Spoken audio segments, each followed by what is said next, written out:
Night shifts at hotels teach you one thing very quickly. You don't really work at a hotel, you guard it while everyone else sleeps. And I was 24 when I learned that the hard way after taking a night auditor job at a small roadside hotel in Arizona. Nothing fancy, 2 floors, 40-something rooms, a buzzing neon sign outside that never fully shut up, my shift running from 11 p.m. to 7 a.m., just me, no security. No manager, no housekeeping, the owner telling me it was easy work, that nothing ever happened at night, which was the first lie. Because after midnight the place always felt wrong, not haunted in the way people talk about online but hollow, like the building relaxed once no one was watching it, the hallways stretching longer than they should, the lights dimmer, the silence feeling intentional.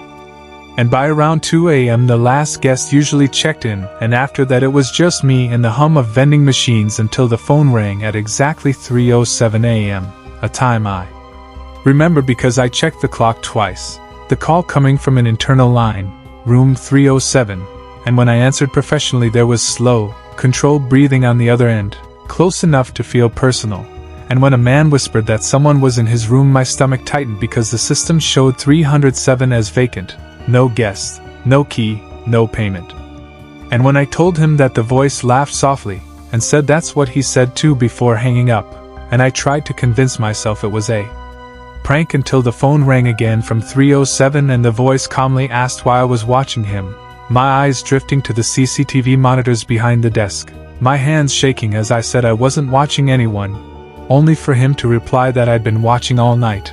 And when I pulled up the 3rd floor camera the hallway was empty but felt wrong, the lighting dimmer, shadows pooling near the ceiling like smoke, until a tall, still figure appeared outside room 307 facing the door with no visible face, vanishing the second the camera glitched, the screen snapping back to an empty hallway like nothing had ever been there. And I remember blinking hard, rubbing my eyes, telling myself it was fatigue, that night shifts mess with your head. But before that excuse could settle, the elevator behind me chimed, slow and deliberate, the sound echoing far too loudly through the empty lobby. And when I turned the doors slid open to reveal no one inside. Just the dull reflection of fluorescent lights and a space that felt expectant, like it was holding its breath.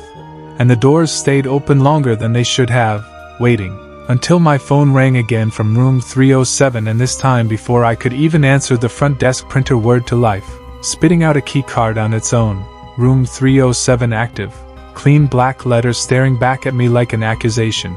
And that's when I heard footsteps above me on the 3rd floor, slow and measured. Not rushing, not wandering, but purposeful, each step spaced evenly as if whoever, or whatever, was walking knew exactly where it was going.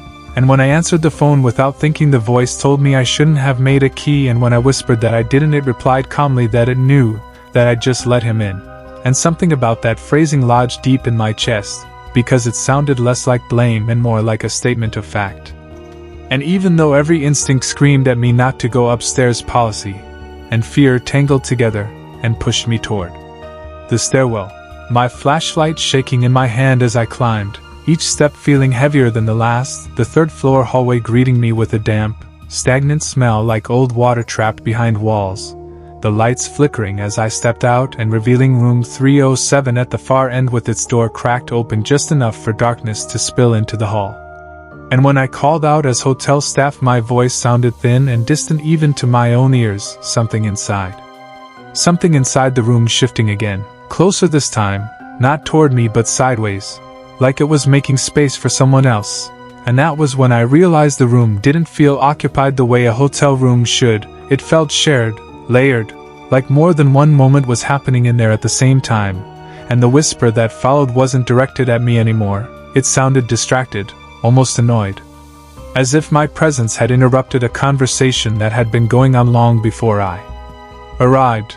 And when the lights died and the hallway vanished into pitch black, I understood with terrifying clarity that the darkness wasn't empty, it was crowded, full of things I couldn't see but could sense shifting just out of reach, listening for the smallest sound, the smallest mistake. So I stood there holding my breath, feeling sweat crawl down my back, my flashlight useless in my hand. And in that silence I heard it again. Not footsteps this time, but a soft sound like someone sitting down on a bed, the faint creak of weight settling, followed by a slow exhale that didn't come from anywhere I could point to. And then the lights snapped back on and everything looked normal in the way a place looks normal after it's finished pretending. The door closed, the hallway empty, the smell already fading, and I ran because staying felt like agreeing, because every second I remained felt like I was being counted as present. And even after I hid in the back office until morning, I couldn't shake the sense that the hotel had adjusted around me, updated itself, moved on. And when the manager told me about the death, about how the guests never checked out, never stopped being logged in the system, it finally made sense why the voice on the phone never sounded afraid, why it spoke like it belonged there. Because it wasn't asking for help, it was reporting a problem, and I was the anomaly, the temporary thing.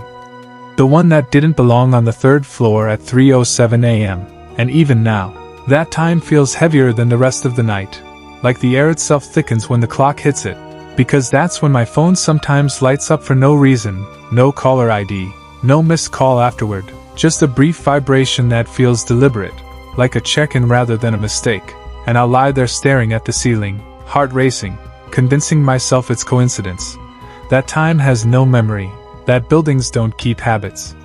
But deep down I know better because I learned something working that desk that never really left me. Places don't forget the people who watch them, and they especially don't forget the ones who leave without being dismissed. And somewhere in that quiet roadside hotel a room is still marked occupied, a phone is still capable of ringing, and a system that runs best when no one questions it still believes I belong to the night shift, still believes I'm just late coming back to the desk. And one day, when I finally answer a call I shouldn't, I'm afraid I'll hear that calm, familiar voice again, not angry, not threatening, just patient, reminding me that checkout was never an option.